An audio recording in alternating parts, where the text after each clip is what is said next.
Welcome, everybody, to Hollywood Bets Kenilworth on this Sunday afternoon. We start up with race number 2, where we have a look at what we're going to do in the bipod. Daryl Marie is joining me to take us through the card, and we can talk about what the plan is for the rest of the day. The second race is a maiden plate over 1,200 meters, and the market has got this horse 8 Catch a Penny as the 2-1 favorite, hoping to give Chad Little his first comeback ride as a winning ride as a jockey. Number 6, Angels Oasis, is 3-1. 2, Octelio is at 4-1. And number 1, Strawberry Thief, is priced up at 5-1 in the market. Daryl, good morning to you. Let's chat about the race. I can tell you in terms of comments from the trainers that Strawberry Thief, the Crawfords are saying quartet chance if not green. Morning, Clyde. Yes, a quartet chance if not green. Obviously, Richard rides for his sponsor. Now, I had a look at who she's related to. Her half-sister, Dynasty's Blossom, won races over 2 miles. I think she won 2 grade 3s over 2 miles. So, yes, let's see how she goes. The stable thinks she could run into the money. You've got number 6, Angels Oasis, and 8, Catch a Penny. Now, Catch a Penny was a bit costly last time out. Many were hoping that Chad Little was going to get it right on her, but you can see he's obviously come back with some positive feedback. Equipment changes happen, blinkers, earmuffs. Let's see how she goes. If you like her chances, obviously Angels Oasis has to be included. Then number 2, Ocotillo. Her form lines haven't really lit up, but this is her first run up the Kenilworth Straight. She had excuses last time out. The saddle slipped back. She could be thereabouts. I think she'll run a nice race. And I've even included number 4, Winter Gamble. Very disappointing, but I'm of the opinion she couldn't get beaten 25 lengths. Penultimate start behind Berry's Boogie. We all know that Berry's Boogie won again. And take note, a tongue tie gets fitted, so maybe she choked up in her last encounter. So number 4 forms part of my play, Winter Gamble. Okay, well, it's a bipod. Let's put the bipods up. There are quite a few in the race. We're going 1, 2, 4, 6, and 8 in the first leg of this bipod. We have got a banker in here, and it'll cost you 405 Rand.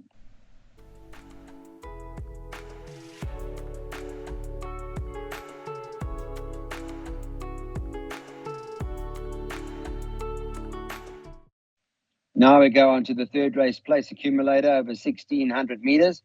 A small field, and let's take a look at what the early market says, that the 6 Ozark is favourite at 3-1. Number 1, Mela Strength, is 33-10.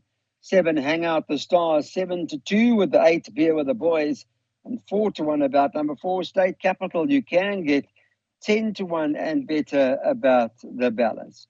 These horses have been around a while now, hard knockers, Daryl. The start of a good few tricky races to come. Now, clearly, Ozark is held by Mela Strength on their last encounter. However, Richard Free reunites with Ozark, and he knows what he's all about.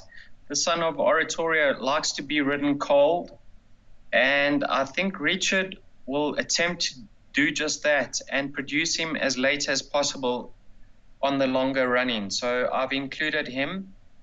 I like the look of number 3 here, Clyde Azuri. Now, he impressed me with his comeback efforts, ridden quietly and stayed on stoutly behind Sail the Sea. Then, in his latest encounter, they opted to push forward on him, and he was a spent force a long way from home. I think with a more patient ride, we will see improvement from Azuri. You can see his ratings come down even further to a 69. I believe he's much better than a 69. So he's my sneaker in the pack. And then I'm having a good look at number 8 of here, Beer with the Boys.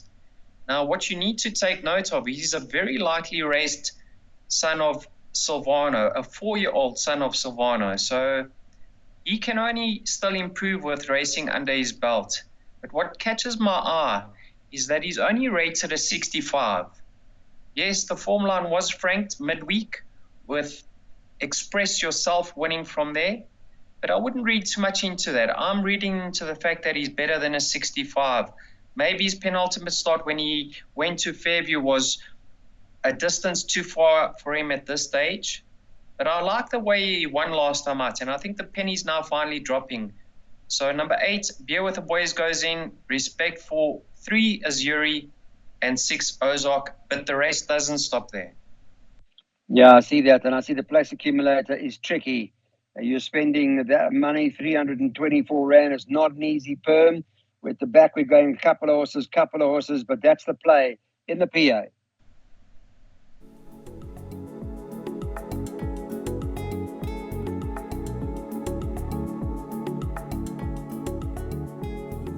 So maiden class field is an open maiden over 1,400 meters. Market on Friday morning.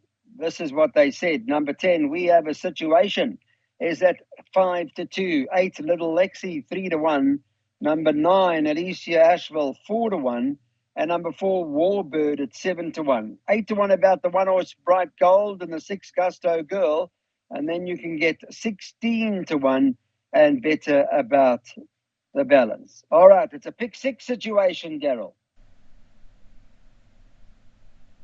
If we get through this leg, we'll certainly go through on the front foot and already been showing a profit. Now, number 1, Bright Gold. Dismal effort last time out when returning from a layoff. But once again, I need to touch on the fact that I prefer horses middle inside up the Kenilworth Straight at this stage. However, I'm reading into her penultimate start when running 5th behind I'm So Pretty. Now, in that race, I'm So Pretty obviously won again. Berry's Boogie, the filly that ran 2nd, has won twice. And Tap Shoes, the filly that ran 3rd, has won indirectly. So, if you're willing to put a line through her latest efforts, I think she's an obvious inclusion. Number 4, Warbird. Craig Zaki teams up with Justin Snaith. What's interesting with this filly is that she's only set to carry 55.5. We know it's an open maiden. And take note, last time out, she was staying on from the back end of the field.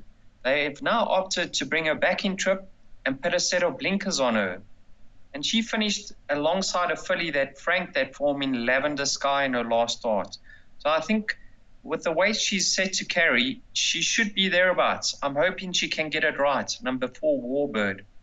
And then you've got number 10 as my third choice. We have a situation. Now, she tends to run very honestly. I think she holds the fillies that she beats in her last encounter and is better off at the weights. So on paper, she must go in. Gareth Wright knows her well. It looks like from that tricky draw, they're going to opt to give her a chance. And with a longer run-in, she may get there in time this time round. So you can see that run behind Kamchatka is decent. Last time out against winners, staying on stoutly. And she had excuses. So with the longer run-in, number 10, we have a situation, is a live way over here. So let's hope we get through the opening leg, Clyde. Yeah, let's try and survive. We only got 1, 4, and 10. Let's get through it. There's your pick 6 costs. Get the pick 6 on. Remember, don't forget the jackpot carryover coming up.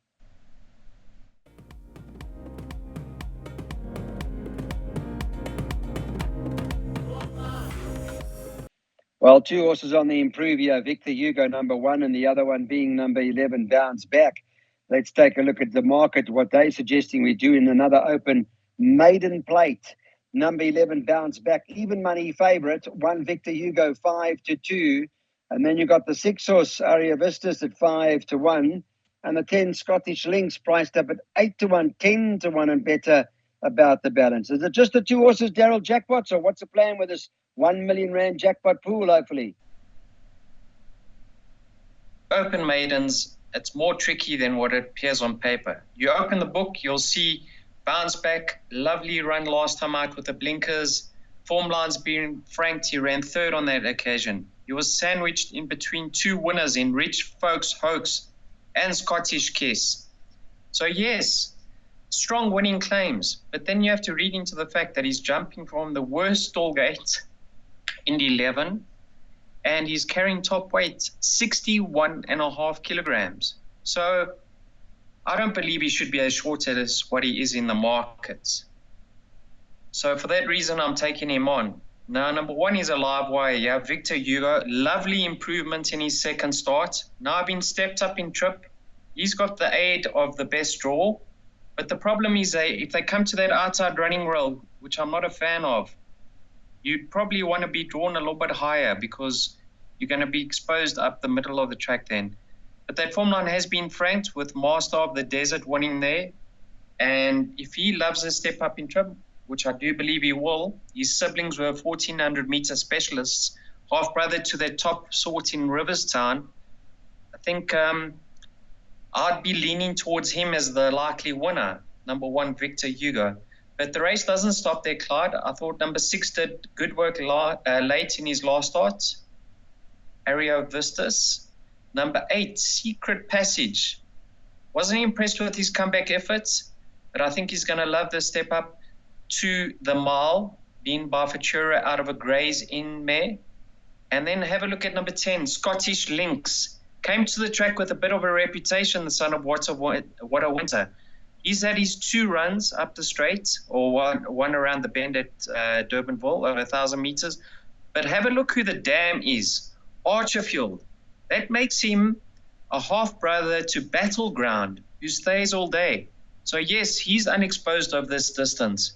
So I'm playing to beat the favorite because of his current price. And I think it's a bit more tricky than what the market suggests. Okay, so you got horses here. Jackpot carryover, everybody.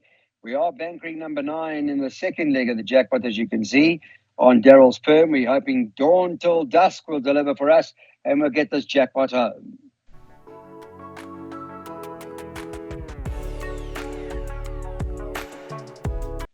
On to race number 6 on the card. This is a Class 3 over 1,600 meters. Should run at around 20 past. Markets on Friday morning had number 9, Dawn Till Dusk, favourite at 5-2.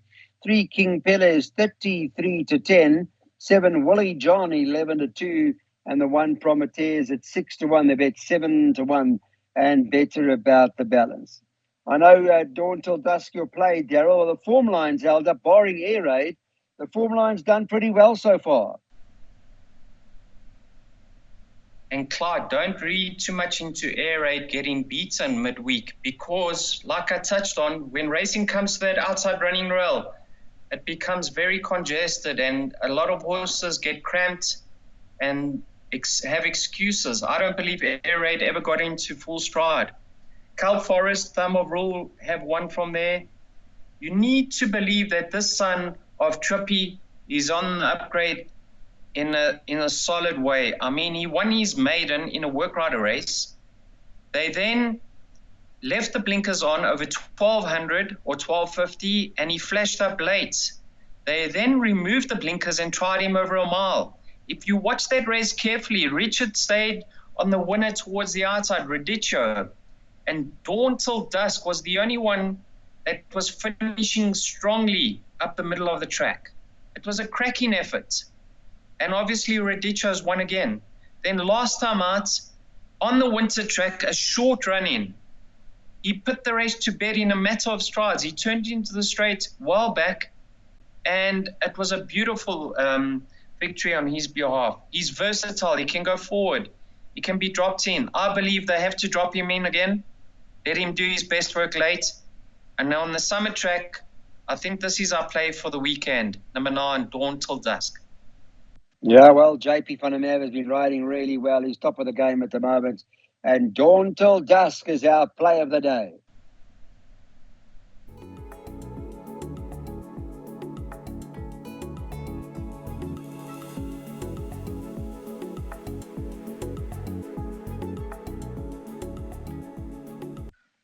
Welcome back. Let's get on to the Merchants today. This is over the 1,200 meters.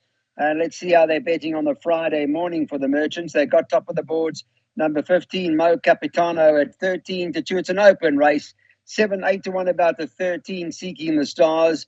Same for the 14, At My Command. 9-1, the 18, Dance Variety.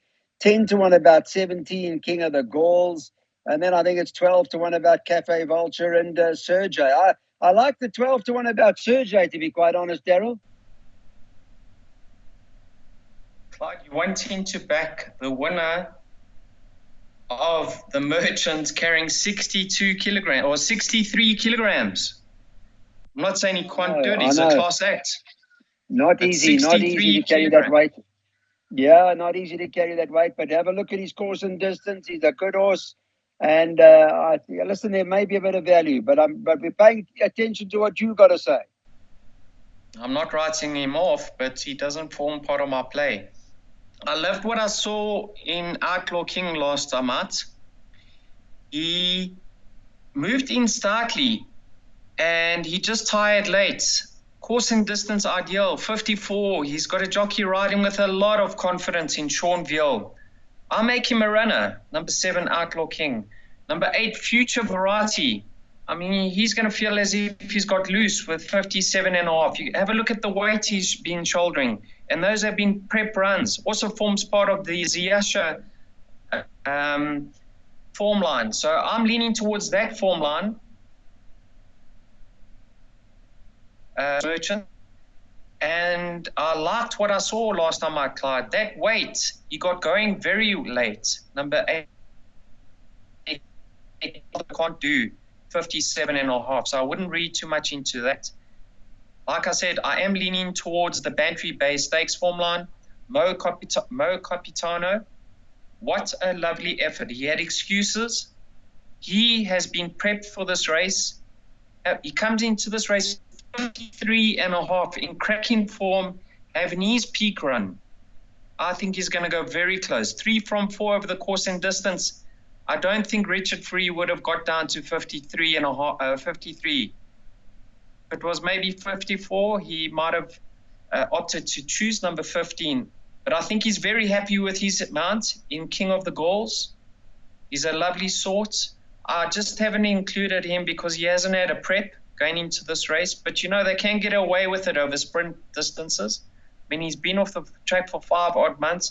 I do believe he's had a gallop at Kenilworth, and they were over the moon with what he showed. But I'm just going with the horses that come into this race with more race fitness, Clyde. So I liked what I saw with Outlaw King, Mo Capitano, and please believe you me, Future Variety. Expect a huge run. Okay, we got it. Thanks, Daryl. This is a double from Daryl Marie. 7, 8, and 15 here by 2, 3, 9 in the next.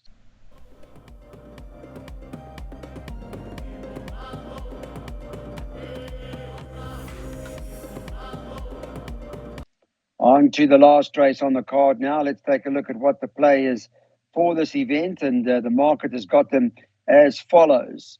The 8th race on the card, the 2 Swire Attack, 22-10, 9 Miraculous, 3-1, number 1 Philosophize, 4-1, and number 4 All Is Green, 4-1. You can get 11-2 about Senora Victoria, and then you can get 10-1 and better about the balance, just in terms of Senora Victoria. Just to give you an update to her last start, she won a length and a quarter, beating Trey Chic on that occasion. This is not the last race. Of course, we've got a couple to go. Daryl, maybe one more double.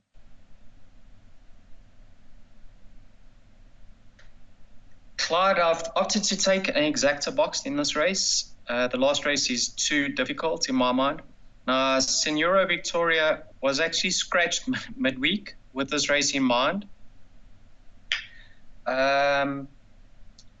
We liked her chances, and she carried top weight last time out, and she was always in control of that event. Yes, I think she's taken on 2 lovely fillies in Swiatek and Miraculous, but take note, she's only set to carry 53.5, and I'd say you're foolish to ignore her chances.